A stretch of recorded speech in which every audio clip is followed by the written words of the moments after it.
Nedaudz Andris Kulbergs un jāsaka arī jaunais aizsardzības ministrs mani tiešām ir samulsinājuši. Es saprotu ļoti pareizi un loģiski šobrīd, ņemot vērā ģeopolitisko situāciju, karu Ukrainā, kurš ir skārs tiešā veidā arī Latviju, visādā veidā sadarboties ar Ukrainu, pārņemt visu iespējamo pozitīvo no Ukrainas pieredzes, lai mēs būtu gatavi jebkurai situācijai, piedodiet, bet arī visdrūmākajai. Bet tad, kad es dzirdu no ministru prezidenta vai jaunā aizsardzības ministra, ka Latvijā droni principā nav jāražo, bet viss, kas mums ir jādara, ir gluži vienkārši jāpērk droni no Ukrainas ražotājiem, tad man tiešām liekas, ka cilvēki vienkārši, piedodiet, bet laikam nedomā, ko runā. Būsim godīgi. Galvenais, kas mums ir jāmācās no Ukrainas, ir tas, ka fiziski jaudām, tā skaitā ražošanas jaudām, ir jābūt mūsu teritorijā.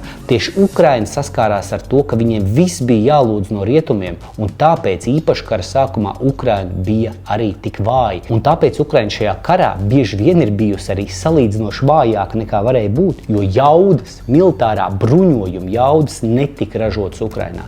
Šobrīd tas ir pārvarēts, un Ukraina, kā mēs redzam, ne tikai ir apturējusi faktiski Krievijas uzbrukumu, bet šobrīd jau nopietni tiek runāts par to, ka varētu būt kaut kāds lūzums frontē. Latvijai tieši šis ir jāpārņem. Mūsu industrijas attiecībā uz dronu ražošanu ir tiešām ar lielu potenciālu, un Latvijas valdībai, bruņotiem spēkiem, aizsardzības ministrijai ir vienkārši jāveic iepirkumi tieši no mūsu ražotājiem. Un tas, kur mēs varam smelties pieredzi no Ukrainas, ir tieši personāla apmācībā, tieši izpratnes un iemaņu veidošanā, kā ar droniem ir jāstrādā. Bet pašu dronu ražošanai obligāti ir jābūt Latvijā. Tā ir galvenā ziņa, kuru mums visiem ir jāpārņem no šīs briesmīgās kara pieredzes.